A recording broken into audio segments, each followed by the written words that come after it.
राधे राधे प्यारे भक्तों, शाम सदाशिव चैनल में आप सभी का स्वागत है। आज हम आपके लिए लेकर आए हैं पौष मास का 8वां अध्याय। तो आइए सुनते हैं। पौष मास के धर्म का ज्ञान, 8वें दिन की कथा महान। जो इसे मन से सुने जीवन वह हर सुख पाए। ओम भास्कर नम हरे कृष्णा। आज की कथा में हम जीवन के वास्तविक सुख और शांति की दिशा दिखलाते हैं। आइए श्रोताओं, आज की इस कथा के अनुसार हम सब अपने हृदय को पवित्र करें। नारद जी ने पूछा, हरि के अंश से उत्पन्न हुए हे महाभाग नारायण, आपकी कृपा से मैंने गणेश जी का सारा शुभ चरित्र सुन लिया, किंतु हे ब्राह्मण, भगवान विष्णु ने उस बालक के धड़ और गजराज के 2 दांतों वाले मुख को जोड़ा था, फिर वह शिशु एक दंत कैसे हो गया? उसका वह दूसरा दांत कहाँ चला गया था? वह प्रसंग बतला कि कृपा कीजिए, क्योंकि आप सर्वेश्वर सर्व कृपालु भक्त वंसल हैं। नारायण ने कहा, हे नारद, एक दंत का चरित्र संपूर्ण मंगलों का मंगल करने वाला है। मैं उस प्राचीन इतिहास का वर्णन करता हूँ, सुनो मुने। एक समय की बात है, राजा कार्तिक वीर्य अर्जुन करके दंत यज्ञ के द्वारा एक गए मंत्र को भक्ति पूर्वक जप करने लगा। मुनिवर जम दंगी ने देखा कि राजा के कंठोष्ठ और तालु सूख गए हैं। उन्होंने प्रेम के साथ आदर पूर्वक कोमल वाणी से राजा का कुशल समाचार पूछा। फिर राजा ने बड़ी ही उतावली के साथ सूर्य के समान तेजस्वी मुनि को प्रणाम किया। मुनि ने चरणों में पड़े हुए राजा को स्नेह पूर्वक शुभ आशीर्वाद दिया। राज ने फिर अपने उपवास आदि का सारा वृतांत मुनि से कह सुनाया। तब मुनि ने तुरंत डरते डरते राजा को निमंत्रण दे दिया। उसके बाद मुनि श्रेष्ठ जनदंगी हर्ष पूर्वक अपने आश्रम को लौट आए। वहां उन्होंने लक्ष्मी सदर्श माता कामधेनु से सारा वृतांत कह सुनाया। तब कामधेनु भयभीत हुई, मुनि से बोली, हे मुनि, मेरे रहते आपको भाई कैसा? आप तो मेरे द्वारा सारे जगत को भोजन कराने में समर्थ है, फिर राजा की तो बात ही क्या। आप राजाओं के भोजन योग्य त्रिलोकों में दुर्लभ जिन जिन पदार्थों की याचना करेंगे वह सब मैं आपको प्रदान करूंगी। तदनंतर कामधेनु ने अनेक प्रकार के भोजन करने के योग्य सोने और चांदी के बर्तन, असंख्य भोजन बनाने के पात्र, बहुत से स्वादिष्ट पदार्थों से भरे हुए बर्तन मुनि को दे दिए। फिर तरह तरह के स्वादिष्ट और पके हुए कट हल, आम, नारियल और बेल के फल प्रदान किए। नारद स्वादिष्ट लड्डुओं को तो अधिक संख्या ढेरियां वहां पर लग गई और गेहूं के आटे से बनी हुई पूड़ियां, तरह तरह के पकवानों का अपर्वत उत्तम उत्तम अन्नों का ढेर लग गया।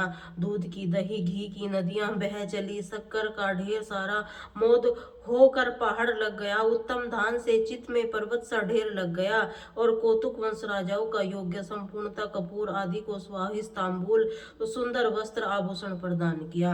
इसी प्रकार सामग्री से प्रसन्न होकर मुनि ने खेल ही खेल में सेना सहित राजा को मनोहर पदार्थ देकर भोजन कराया। तब से जो जो वस्तु परम दुर्लभ थी उन्हें भरी भरी पूरी देखकर राजिकाधिकार कावी का महान आश्चर्य हुआ। फिर उन बर्तनों को देखकर वह कहने लगा, राजा ने कहा, हे सचिव, जरा पता तो लगाओ यह दुर्लभ पदार्थ समा कहाँ गए हैं।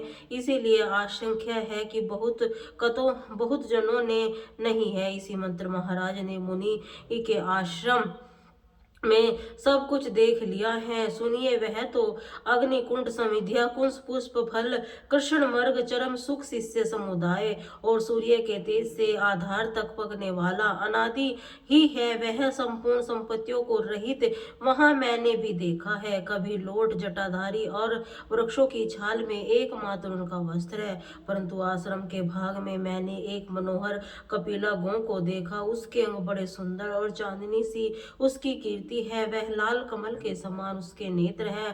पूर्णिमा के चंद्रमा की सी क्रांति मती वह गो वहां तेज से उद्दीप्त हो रही है। वह साक्षात लक्ष्मी जी की तरह संपूर्ण संपत्तियों और गुणों का आधार है।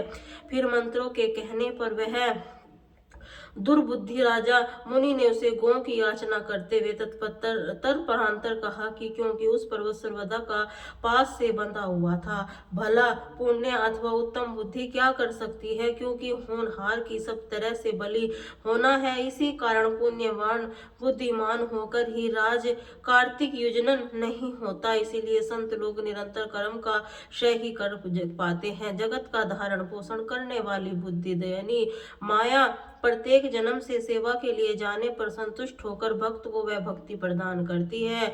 फिर माया से विमुख होकर राज कार्ति पर नियतन पूर्वक मुनि को अपने पास बुलाया और बड़ी प्रसन्नता के साथ अंजलि बांधकर भक्ति पूर्वक उसने विनय पूर्वक वचन से कहने लगा। राजा ने कहा, भक्तों पर अनुग्रह करने के लिए उद्यत रहने वाले भले आप ही कल्प तरु के समान है, इसीलिए मुझ पर भक्त की कामना पूर्ण करने वाली इस कामधेनु को भिक्षा रूप में प्रदान कीजिए। तपोधन आप जैसे हैं दाताओं के लिए भारत में कोई वस्तु अदयी नहीं है। और मैंने सुना भी है कि पूर्व काल में दजीज के देवताओं को अपनी स्थितियां तक डाली है। तपोराशे आम तो भारतवर्ष में लीला पूर्वक करबंध मात्र से समूह को कामधेनु की सृष्टि करने से समर्थ है। हे मुनिवर, मुनि कहने लगे, राजन आश्चर्य है तो उल्टी बात कह रहे हो। अरे मूर्ख, छली नरेश, ब्राह्मण होकर क्षत्रिय को दान कैसे दूंगा। इस कामधेनु को परमात्मा श्री कृष्ण ने गोलोक में यज्ञ अवसर पर ब्रह्मा जी को दिया था। अंत प्राणों से बढ़कर प्यारी है, यह गो देने योग्य नहीं है। राजन, फिर ब्रह्मा जी से इसे अपने प्रिय पुत्र भृगु को दिया और भृगु ने इसे मुझे दे दिया। इसी प्रकार वह कपिला मेरी पंक्ति संपत्ति है। यह कामधेनु गोलोक में उत्पन्न हुई है, इसीलिए त्रिलोकी के दुर्लभ है। तत्व भला मैं लीला पूर्वक ऐसी कपिल से सृष्टि करने से कैसे समर्थ हो सकता हूँ। न तो मैं हलवा हूँ और न ही तुम्हारी सहायता से बुद्धिमान हुआ हूँ। अतिथि को छोड़कर से सबको क्षण मात्र में भस्म करने की शक्ति रखता हूँ। इसीलिए अभी इस क्षण अपने घर जाओ और अपनी स्त्री पुत्रों को देखो। मुनि ने ऐसे वचनों को सुनकर राजा का क्रोध आ गया और वह मुनि को नमस्कार करके सेना के बीच चला गया। उस समय भाग्य में उसे बंदित कर दिया, इसलिए क्रोध के कारण उसके होठ फड़फड़ाते रहे और उसने सेना के निकट जाकर बलपूर्वक गौ को लाने के लिए नौकरों को भेजा। इधर शोक के कारण जिनका विवेक नष्ट हो गया था, वे मुनिवर जगदम्बी कपिला गौ को पास जाकर रोने लगे। उन्होंने सारा वृत्तांत कह सुना। तब भक्तों पर अनुग्रह करने के लिए उगत रहने वाली वह गो, जो साक्षात लक्ष्मी स्वरूपा श्री ब्राह्मण को रोते हुए देखकर बोली, मुने, जो निरंतर अपनी वस्तुओं को शासन पालन और दाता है, चाहे वह इंद्र हो अथवा हलवा, या वो अपनी वस्तु का दान कर सकता है। तपोधन, अगर आप स्वच्छता अनुसार इसे राजा को देंगे तभी मैं स्वच्छता से अथवा आपकी आज्ञा के अनुसार साथ जाऊंगी। अगर आप नहीं देंगे तो मैं अपने घर से नहीं जाऊंगी। आप मेरे द्वारा दी गई हुई सेना के सहारे राजा को यहाँ से भगा दीजिए। सर्वज्ञ माया से विमुख होकर आप रो क्यों रहे हैं। अरे यह संयोग वियोग तो कालकृत है, आत्मग्रत नहीं है। आप मेरे कौन हैं और मैं आपकी कौन हूँ, यह संबंध तो काल द्वारा नियोजित है। तब तक यह संबंध है, तभी तक आप मेरे और मन तक जिस वस्तु को केवल अपना मानते हैं उस पर अलग अधिकार समझता है, तभी उसके वियोग से अर्थात उस वस्तु के बिछड़ जाने से दुख होगा। ऐसा कहकर कामधेनु ने सूर्य के समान क्रांति मान नाना प्रकार के शनाति से सुख आदि अंगों को करोड़ों खटकधारी शूलदानी धनुषधारी दंड शक्ति गदाधारी सूरवीर निकल आए। करोड़ों वीर राजकुमार और मलेच्छ निकले। इसी प्रकार कपिला के मुनि को सेनाएं देकर उन्हें निर्भय कर दिया। कहा, यह सेना युद्ध करेगी, आप महामत जाइए। उस सामग्री से संपन्न होने के कारण मुनि ने महान प्रसन्नता हुई। उधर राजा द्वारा भेजे गए भरत से लौटकर राजा को सारा वृत्तांत बतला दिया। कपिला की सेना का वृत्तांत अपने पक्ष को पराजय सुनकर राजा कृत्यावन अर्जुन मुनि के पास दूध भेजकर वह कलवा या कि मुनि की श्रेष्ठ युद्ध कीजिए, अथवा मुझ अदिति और भृत्य को मेरी वांछित गौ दे दीजिए। भली भांति विचार करके उचित हो जो आपकी सही लगे वह कीजिए। दूत को यह बात सुनकर मुनिवर जगदम्बी उठाकर मार कर हंस पड़े और वह नित्यकारी नीति का सार तत्व उस दूत को कहने लगे। मुनि ने कहा, दूत राजा के आहार रहित देखकर ही उसने अपने घर ले आया और यथोचित रूप से शांति के अनुसार अनेक प्रकार के व्यंजन भोजन कराए। तब वह राजा मेरे प्राणों से प्यारी कपिला को बलपूर्वक मांग रहा है, उसे देने में सर्वदा असमर्थ हूँ, इसीलिए युद्ध दान दूंगा। वह निश्चित ही मुनि का यह वचन सुनकर दूत लौट गए। सभा के मध्य भाग में भय के कारण कवच धारण करके बैठे हुए राजा ने सारा वृतांत कह सुनाया। उधर मुनि ने कपिला गौ से कहा कि इस समय मैं क्या करूं, क्योंकि जैसे कर्णधार के बिना नौका नियंत्रित रहती है वही दिशा मेरे बिना इस सेना की हो रही है। तब कपिला मुनि ने अनेक प्रकार के शस्त्र युद्ध शास्त्र की शिक्षा, उसके उपयोग में आने वाले साधन आदि का ज्ञान प्रदान करते हुए कहा, विपर आपकी जय हो। आप युद्ध में नियंत्रण शत्रु को जीत लेंगे और वह भी ध्रुव है जो अमोद दिव्यास्त्र के बिना आपकी मृत्यु नहीं होगी। आप ब्राह्मण के आपका दयंत जी शिष्य और अमोद शस्त्र भारी राज के साथ युद्ध होना युक्त नहीं है। हे ब्राह्मण, ऐसा कहकर मनमस्ती कपिला मौन हो गई।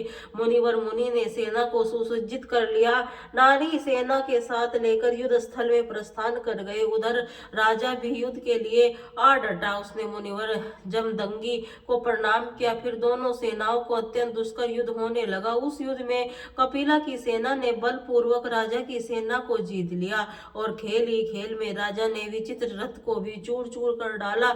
फिर हंसते हंसते राजा के कवच और धनुष को भी छिन्न भिन्न कर डाला।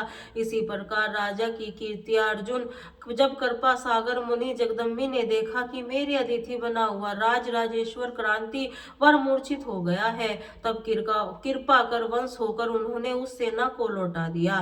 फिर तो उस त्रिकम सेना जाकर कपिला के शरीर में ही विलीन हो गई। उसके बाद कृपालु मुनि ने शीघ्र ही राजा को अपनी चरण धूलि देकर तुम्हारी जय हो ऐसा शुभ आशीर्वाद दिया। अब अपने कमंडल से जल के छींटे देकर उसे होश दिलाया। होश में आने पर राजा फिर से युद्ध भूमि में खड़ा हो गया।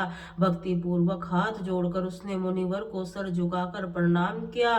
तब मुनि ने राजा को शुभाशीष देकर हृदय से लगा लिया और पुनः स्नान कराकर यत्न पूर्वक भोजन कराया, क्योंकि ब्राह्मणों का हृदय सदा मक्खन के समान कोमल अल हुआ करता है, परंतु दूसरों का हृदय सदा छर्रे की धार के समान तेज, असाध्य और दारुण होता है। उसके बाद मुनिवर ने राजा से कहा, हे राजन, अब तुम अपने घर को लौट जाओ। राजा कहने लगा, महाभाव, युद्ध कीजिए या फिर मेरे अभीष्ट मुझे समर्पित कर दीजिए। राजा तो अभी अपनी जिद पर अड़ा हुआ था। नारायण मुनि कहने लगे, नारद, आज के वचन को सुनकर मुनिवर ने श्री हरि का ध्यान करके जो हितकर सत्य और नीति का सार रूप था ऐसा वचन कहना आरंभ किया। मुनि ने कहा, महाभाग्य, धर्म से सुरक्षित रहने पर हमारी संपत्तियां सदैव स्थित रूप से निवास करती हैं, यह पूर्णतया निश्चित है। हे राजन, तुम्हें भोजन से वंचित देखकर ही मैं अपने घर आया और विधि पूर्वक यथाशक्ति तुम्हारा आदर सत्कार किया।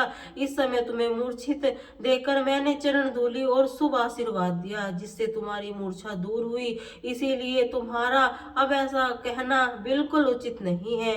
उस वचन को सुनकर राजा ने मुनिवर को प्रणाम किया और एक दूसरे रथ पर सवार होकर युद्ध के लिए ऐसा ललकारा। तब मुनि को कवच धारण करके उसे युद्ध करने के लिए तत्पर हो गए।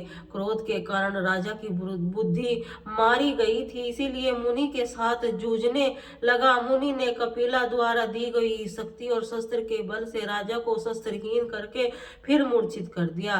तब कोमल लोचन राजा कार्तिकेय युर्ज शांत कर दिया। फिर राजा ने रणभूमि में मुनि के ऊपर वास्त्र फेंका तब मुनि ने लीला पूर्वक यावत यात्र द्वारा उसे शांत कर दिया। इसी प्रकार एक दूसरे पे दोनों डटकर युद्ध करने लगे। फिर युद्ध के मैदान में हंसते हुए मुनि ने खेल ही खेल में नागास्त्र द्वारा राजा के सभी मंत्रियों को बांध कर कैद कर लिया। फिर लीला पूर्वक उत्तम मंत्र का उपयोग करके उन राजाओं को जगाया। फिर उन बंधे हुए सभी मंत्रियों को उसे दिखाया। राजा ने दिखाकर मुनि को तत्काल उसे बंधन मुक्त कर दिया। राजा भी आशीर्वाद देकर फिर कहा, हे राजन, अपने घर जाओ। तो परंतु राजा तो क्रोध से भरा हुआ था, उसकी बुद्धि मारी गई थी। उसने उठकर त्रिशूल उठाकर यत्न पूर्वक उसे मुनिवर जगमदिम पर चला दिया। मुनि ने उस पर शक्ति का प्रहार किया। इसी बीच युद्ध स्थल में ब्रह्मा जी ने आकर उत्तम नीति द्वारा उन दोनों को परास्त प्रेम स्थापित किया। मुनि ने संतुष्ट होकर रण क्षेत्र में ब्रह्मा जी के चरणों में दृष्टिपात किया। राजा ब्रह्मा मुनि को नमस्कार करके अपने घर को चला गया। फिर ब्रह्मा जी मुनि ने भी अपने अपने स्थान को प्रस्थान किया। इसी प्रकार इसका वर्णन तो कर दिया, आगे तुम्हें कुछ और कहूंगा। नारायण मुनि ने देव ऋषि नारद को जो कुछ भी बताया उसका वर्णन आप अगले अध्याय में सुनेंगे। अब सुनिए श्री सूर्य चालीसा पाठ और सूर्य भगवान की आरती। श्री रवि हरित हो घोरतम अंगणित किरण पसारी, वंदन करूं तब चरण में अगर्त देहूं जलधारी। सकल सृष्टि के स्वामी हो सच धार के नाथ, निस दिन होता तुमसे वही होवत संध्या।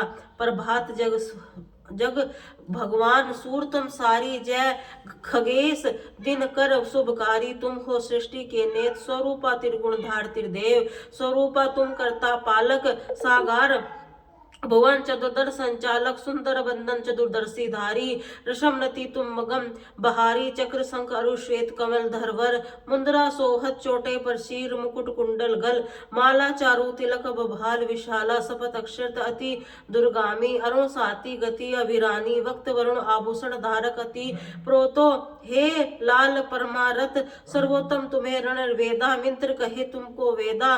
पंचदेवों पूजे जाते, मन वांछित फल साधक है। द्वादश नाप जाप उद्धारक, रोग शोक अरु कष्ट निवारक। मां कुंती तब ध्यान लगाओ, दानवीर सुतकर्ण को पायो।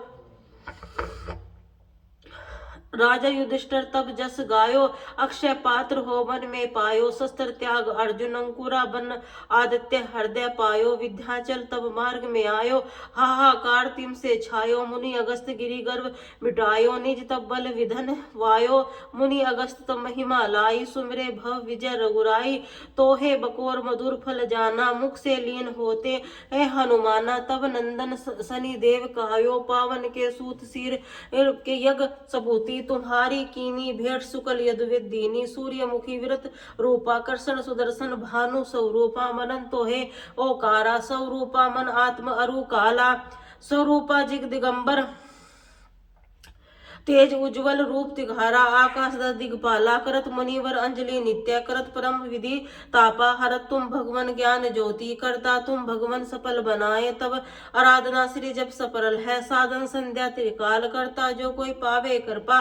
सदा वही चित शांति सूर्य, स्पक देव व्याधि अपासर। हृदय लेवे दष्ट दल कमल नथ, शुभकारी पूजा उपासना सुखकारी। माघ मास शुक्ल सप्तमी, पावन आरंभ हो तो शुभ व्रत पालन। भानु सपतवी मंगलकारी, भक्ति दयानी। दोरणहारी रवि वावर, जो तुमको ध्यावे पुत्रादिक विद पावे। पाप रूपी पर्वत निवासी, ब्रज रूपी तुम हो अविनाशी। राहुआन पर ग्रस्त बनावे, गहन सोरता लग जावे। धर्म दान तब करते साधक, मिटते तब कृपा दीर्घायु। बल बुद्धि दीजे सूर्य उपासक, नित ध्यावे कुछ रोज मुक्ति पावे। दक्षिण दिशा तोरी, गति लगावे दक्षिणायन वोरी। कल जा उत्तरगामी तोरी, रथ होवे त्रायण में कहला। वन में अचवन कर्म को पावन, शयन करता बलि आराधना। भरत दास चिंत धरत धर तिलक पर ध्यान रखियो। कृपा भक्ति तुम्हारी सूर्य भगवान, ओम जय सूर्य भगवान। भगवान जय हो दिनकर भगवान, जगत क्षेत्र स्वरूपा हो जावे। त्रिगण स्वरूपा धरत तब ध्यान, ओम जय सूर्य भगवान। भगवान सारथी अरुण है प्रभु, तुम श्वेत कमल धारी। तुम चार भुजाधारी, अश्रत ताम कोटि किरण पसारो। तुम देव हो महान, ओम जय सूर्य भगवान। भगवान उमा काल में तुम उजियारा चल आते, सब दर्शन तब कर पाते। फैलाते उजियारा जागत जग सारा करे सब तक गुणमाना। ओम जय सूर्य भगवाना। भगवान सद्या में भुवेर श्रुत चला रहे जाते, गोधन तब आते गोधूली बेला पर घर घर आंगन में हो जाते तब महिमा गान। ओम जय सूर्य भगवान। भगवान तेव अनुपर नारी ऋषि मुनिवर भजते आदित्य हृदय जपे श्रोत मंगलकारी। इसकी रचना न्यारी दे नर जीवन। ओम ओम जय सूर्य भगवान। भगवान तुम हो त्रिकाल रचेता, तुम हो आधार महिमा, परनागत प्राणों का सिंचन करके भक्तों पर अपने देते बल बुद्धि ज्ञान। ओम जय सूर्य भगवान। भूचर जलचर खेचर सबसे प्रणाम, तुम ही जीवों को प्रणाम, तुम हो वेद पुराण बखानी धर्म सभी तुम्हें मानो, तुम सर्वशक्ति माना। ओम जय सूर्य भगवान। भगवान पूजन करती दश दिशे पूजे 10 दिन पाला, तुम भवन प्रतिपालक ऋतु तुम्हारी दासी, तुम शासन अविनाशी शुभकारी। जय सूर्य भगवान। ओम जय सूर्य भगवान। ओम जय सूर्य भगवान।